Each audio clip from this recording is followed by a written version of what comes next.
तस्वीरें आने इसमें आप देख रहे हैं इस वक्त तमाम जो मंत्रीगण हैं भारत सरकार के वो भी आपको दिखाई दे रहे हैं। कुछ ही देर में माना जा रहा है कि प्रेस स्टेटमेंट जारी किया जाएगा। मेजर जनरल संजय मेस्टॉन भी हमारे साथ जुड़ गए हैं और अब आप प्रिंसिपल सेक्रेटरी को भी देख रहे हैं। आप वहां पर आपकी क्या उम्मीद है जनरल मेस्टॉन इससे पहले की, क्योंकि मुझे लगता है कुछ ही देर में हम लोग वहां सीधा चले जाएंगे और वो लोग क्या वहां पर फैसले लिए जाते हैं इन सब पर चर्चा रहेगी। आप क्या देख रहे हैं इसमें, इस बैठक को, इस विजिट को, पूरा जो उनका है, आप क्या उम्मीदें देख रहे हैं जनरल मेस्टॉन? खास तौर पर डिफेंस के क्षेत्र में आपसे पूछूंगी क्योंकि ये सवाल हमने उनसे भी पूछा था। और वहीं पर जो एमका हम अपना बिल्ड करना चाहते हैं, make in India, make with Russia और सब कुछ इंडिजिनस इंडिया का, दोनों में कोई कंपटीशन है या कोलैबोरेटर है और एक दूसरे को कॉम्प्लीमेंट करेंगे? मैं अंजना आपके लास्ट स्टेटमेंट से ही एमका जो प्रोजेक्ट है वो आज की तारीख में 10 साल डिलेड है, 10 इयर्स अभी लेगा। हमारे पास आज जहाँ तक एयर एसेट्स का है उसमें हमारे पास अभी एक गैप है, वो गैप को फिल करना बहुत ज़रूरी है। एमका अगर 10 साल ले रहा है तो कैसे करें? तो मेरे ख्याल प्रेसिडेंट पुतिन ने, जो मेरी सबसे बड़ी उम्मीद है, SU-57 की होपफुली ट्रांसफ़र ऑफ टेक्नोलॉजी और जॉइंट को प्रोडक्शन की बात होने की उम्मीद है। अब लोग सवाल ये भी उठाते हैं कि F-35 बेटर है या F-35 या SU-57 बेटर है। देखिए इट्स लाइक आपको 2 कार खरीदनी है, दोनों कार में कुछ ना ऊपर नीचे तो होएगा ही। हाँ। लेकिन इसमें अगर आप ओवरऑल देखें एज अ मिलिट्री मैन, मेरा सोचना है SU-57 बेटर है। पहली बात उसमें ट्विन इंजन है, दूसरी बात उसमें क्या है कि इसकी जो स्पीड है मैक 2.0 है। आपकी ये जो F-35 है उसकी स्पीड है 1.6 है, स्लो स्पीड है। लेकिन हाँ उसमें ये फायदा है कि स्टेल्थ का थोड़ा एडवांटेज है पर कॉस्ट फैक्टर F-35 में पर कॉस्ट ये भी, लेकिन स्टेल्थ फाइटर जेट ही है 5th जनरेशन। हाँ ये भी है, ये भी स्टेल्थ फाइटर है, बट इसकी थोड़ी वो डिटेक्शन जोन थोड़ी बेटर हो जाती है। लेकिन ये हथियार बेटर कैरी कर सकता है, ज़्यादा मात्रा में हथियार कैरी कर सकता है। ये जो एंटी एयरक्राफ्ट सॉरी ये मिसाइल्स हैं जो उसके ऊपर लोड होगी R-37, उसकी रेंज 400 किलोमीटर है। तो उस लिहाज से, और कॉस्ट सबसे बड़ी तो कॉस्ट है, ये $40 बिलियन का है और वो वाला जो F-35 है वो ऑलमोस्ट $1.4 बिलियन का है। तो जब ये कॉस्ट का ये 3 गुना कॉस्ट ज़्यादा है, तो ये सारे फैक्टर्स देखते हुए और ये जो अमेरिका के साथ या वेस्ट के साथ जो भी हमारी डील होती है, सब में टर्म्स ऑफ रेफरेंस होते हैं, कंडीशनलिटीज़ होती हैं, वो कि आप ये नहीं करेंगे, ये नहीं करेंगे, पूरी टेक्नोलॉजी नहीं देते हैं।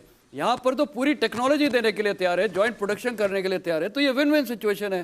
तो मेरे को, और शायद आपके इंटरव्यू से भी लग रहा था, SU-57 की मेरे को काफ़ी उम्मीद है और S-500 हाँ, S-400 जो हम बात कर रहे हैं कि हम एक आयरन डोम की तरह S-400 भी जो बाकी मिलने वाले हैं और S-500 भी अगर होता है, हम कैसे एक एयर डिफेंस सिस्टम अपना ऐसे बना लें कि अगर हमें कांस्टेंट प्रॉब्लम है कुछ देशों से तो हम एक सुरक्षा कवच हमारा मिस्टर सचदेवा तैयार रहे। और Su-30 के अपग्रेडेशन पे भी क्या आपको लगता है कुछ होगा? Absolutely yes. देखिए डिफेंस, ब्रह्मोस का नाम भी लिया उन्होंने, ब्रह्मोस की भी बात की राष्ट्रपति। देखिए जहां तक बात रही डिफेंस की, उसमें बहुत कुछ होना है, मॉडर्नाइजेशन होनी है, अपग्रेड्स होनी है और कुछ नए प्लेटफॉर्म्स आने हैं, जैसे जनरल मिनिस्टर बता रहे हैं।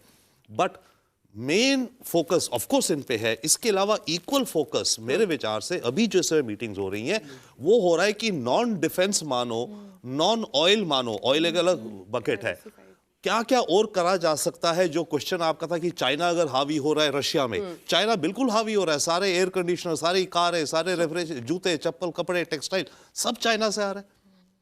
रशिया भी वो डिपेंडेंसी नहीं चाहता, as we all understand, but मरता क्या ना करता, उसे करना पड़ रहा है। प्रॉब्लम यह है कि हमारे रिश्तों में अदर देन डिफेंस, इनको अलग रखिए ऑयल को, डिसरप्शंस हैं, हिकअप्स हैं, पेमेंट मैकेनिज्म्स की, मोबिलिटी की बात हो रही है, अभी स्टैंडर्ड्स की बात हो रही है, right, people to people exchange, tourism, ये इन सब एरियाज में हमारी बहुत अभी hurdles I would say cross करनी है। हमारा एक्चुअल रियल ट्रेड तो केवल 15 बिलियन है, ये तेल तो 50 आया। चाइना रशिया का बायलैटरल ट्रेड 250 बिलियन है। और जो ट्रेड डेफिसिट की प्रोफेसर जोशी बात कर रही थी वो भी बहुत रेलेवेंट है। और इसीलिए मैं इंपोर्ट एक्सपो पे बार बार आ रही हूँ क्योंकि उन्होंने अपने, आप अगर इंटरव्यू में ये बात बताई तो ये अपने आप में एक स्टेटमेंट है कि भाई हम चाहते हैं कि हम, और तो दोनों ही सवाल पर प्रोफेसर जोशी आपसे एक क्लैरिटी, एक तो जो चाइनीज हेजेमनी या फिर कहिए उनका वर्चस्व हो गया वहां के बाजार पर, वो कैसे टूटेगा। और मतलब मॉस्को बहुत खूबसूरत शहर है, ये मुझे बार बार ये कह रहे हैं कि आप पहली बार अभी कैसे जा रही हैं। ऐसा कुछ हुआ कि अनेकों देशों में हमने पीएम को कवर किया लेकिन वहां नहीं जा पाई, लेकिन मतलब और इतने फ्रेंडली लोग हैं, इतना बहुत कंड्यूसिव एनवायरनमेंट है, अनेकों इंडियंस हैं जो वहां मतलब जो हमारे कॉन्क्लेव में आए वो वहां पर 55 सालों से रह रहे हैं। उन्होंने अपना पूरा बिजनेस एम्पायर वहां पर सेट कर लिया है फार्मा के क्षेत्र में। और अगर pharmacy of the world India को कहा जाता है तो इसी क्षेत्र में कैसे और बेहतर परिस्थितियां बन सकती हैं। मतलब पूरा व्यापार को लेकर पीपल टू पीपल ये सब कुछ बहुत क्रूशियल होगा, कैसे आगे बढ़ता, आप कैसे देखती हैं? और एक सवाल जोड़ रही हूँ, जब डी डॉलराइजेशन, ये जो करेंसी की कैसे हो, रूपी रूबल ट्रांसफर कैसे हो, या ब्रिक्स के लिए क्या आपको नई करेंसी की जरूरत है, इस पर हालांकि उन्होंने बहुत ही बचौर जवाब दिया अपनी तरफ से। उन्होंने कहा इसमें देयर इज नो हेस्ट, जल्दबाजी नहीं है, लेकिन हो रहा है जिस कदम से चल रहा है। आपके प्रश्न के दूसरे भाग पर पहले आऊंगी। डी डॉलराइजेशन स्पेसिफिकली मुझे नहीं लगता कि आज की चर्चा का कोई विषय बनेगा या बहुत एक्सप्लिसिटली हमारे सामने आएगा, क्योंकि जैसे ही de-dollarisation as a word उठाया जाएगा तो फिर अमेरिका में खलबली शुरू हो जाएगी। नहीं, वो हिकअप्स की बात में वो चर्चा आपस में कर रहे हैं, ये बिल्कुल सही बात है। हमारा 90% जो टोटल ट्रेड हो रहा है, जो 68.7 डॉलर का हमारा बायलैटरल ट्रेड है, इसमें एक ट्रेड इम्बैलेंस है। जो ट्रेड सरप्लस हमारा अमेरिका के साथ था, जो हमें फायदा था, वो यहाँ पर नहीं है। उसको कैसे दूर किया जाए, उसका उत्तर हमने कल के आपके इंटरव्यू में देखा कि एक पूरा एक्सपो लेकर के पुतिन आ रहे हैं। वो चाह रहे हैं कि भारत भी रशिया में मार्केट एक्सेस करे, तलाशे, और फार्मास्यूटिकल के क्षेत्र में, उर्वरक के क्षेत्र में, टेक्सटाइल्स के क्षेत्र में हम किस तरह से आगे बढ़ सकें। रूपी रूबल को लेके हम 90% व्यापार करते हैं, लेकिन अंजना जी, जिस तरह के सैंक्शंस अभी लगे हैं रशिया के ऊपर, तो उसकी वजह से बहुत सारा जो रुपया है उसका उपयोग नहीं हो पा रहा है। तो इसीलिए जो दोनों के पेमेंट प्लेटफॉर्म्स हैं उसको इंटीग्रेट करने की बात की जा रही है। और मुझे लगता है कि जो दोनों के ही पेमेंट गेटवेज हैं, प्लेटफॉर्म्स हैं, उसके इंटीग्रेशन को लेकर के जरूर हो सकता है कि आज की चर्चा के बाद हम कोई प्रमुख घोषणा सुने या कोई अग्रीमेंट होते हुए देखें। और वहीं पर व्यापार को डाइवर्सिफाई करने के लिए फिर ये तमाम, उसमें रक्षा भी जुड़ जाता है, उसमें फिर हमारा सिविल न्यूक्लियर कोऑपरेशन भी जुड़ जाता है, उसमें फिर हमारा उर्वरक को लेकर सहयोग भी जुड़ जाता है, उसमें स्पेस कोलैबोरेशन भी जुड़ जाता है, उसमें मोबिलिटी भी जुड़ जाती है। हमारे पास 10 लाख से ज्यादा स्किल्ड प्रोफेशनल्स हैं, उसमें फिर हमारा शिक्षा का क्षेत्र भी आ जाता है। और एक सैद्धांतिक बिंदु और जोड़ना चाहूंगी, हम चीन की बात करें, देखिए चीन को एक ब्रेकिंग फोर्स के रूप में जाना जाता है। चीन जहां जाता है कर्ज देता है और वहां की जमीन पर कब्जा जमाता है। स्ट्रिंग ऑफ पर्ल स्ट्रेटजी हम सभी जानते हैं। भारत की जो इमेज है वो बाइंडिंग फोर्स की इमेज है, और इसी बाइंडिंग फोर्स की इमेज को पुतिन बार बार कल आपके इंटरव्यू में सामने रख रहे थे। और वो ये कह रहे थे कि भारत वो शक्तिवान देश है जो 70 साल पहले जिस तरह का भारत था, अब वो भारत नहीं है। तो भारत शक्ति की परिभाषा कोई बदल रहा है। भारत भी चाहता है कि विश्व में कोई हेजेमोनिक पावर ना हो, किसी एक शक्ति का वर्चस्व ना हो, इसलिए तकनीक की शक्ति अब भारत ने जोड़ दी है। पहले एक हार्ड पावर होती थी, first world war, second world war में हमने देखी, उसको फिर हमने सॉफ्ट पावर में परिणत होते देखा, जिसमें कल्चरल इकोनॉमिक टेंजेंट्स जुड़े। और अब भारत तकनीक की शक्ति की बात कर रहा है, संवेदनशीलता के साथ। यहीं पर रशिया फिर जुड़ जाता है, क्योंकि रशिया की भी दृष्टि से हम देखें, रशिया उसी युद्ध के बाजार को, उसी हेजेमोनी को चुनौती दे रहा है जो वो अपने आसपास यूरोप में पनपती हुई उसने देखा, जिसका प्रणेता अमेरिका है। और जिस तरह से यूरोप का नाटोफिकेशन हो रहा है, और ये नाटो को भी लेके हम बार बार बात करें, नाटो एक कोल्ड वॉर का कंसेप्ट है।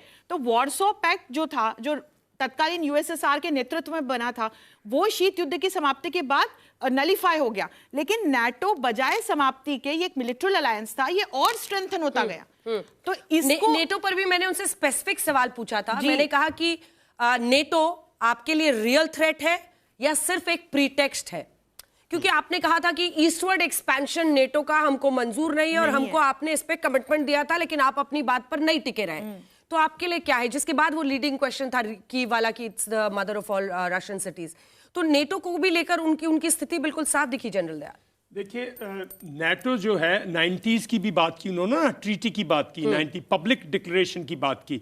तो बेसिस ऑफ जो था बर्लिन वॉर की जो कोलैप्स था, जो बर्लिन वॉल का डेमोलिशन था, उसका बेसिस ये था कि नाटो जो है ईस्टवर्ड एक्सपेंड नहीं करेगा। तो नाटो तो करता चला गया, पोलैंड में भी आ गया, बाल्टिक स्टेट्स में भी आ गया, और अगर आप देखें तो सदर्न साइड से भी यूक्रेन के, I mean complete Caspian Black Sea पे आके बैठ गया।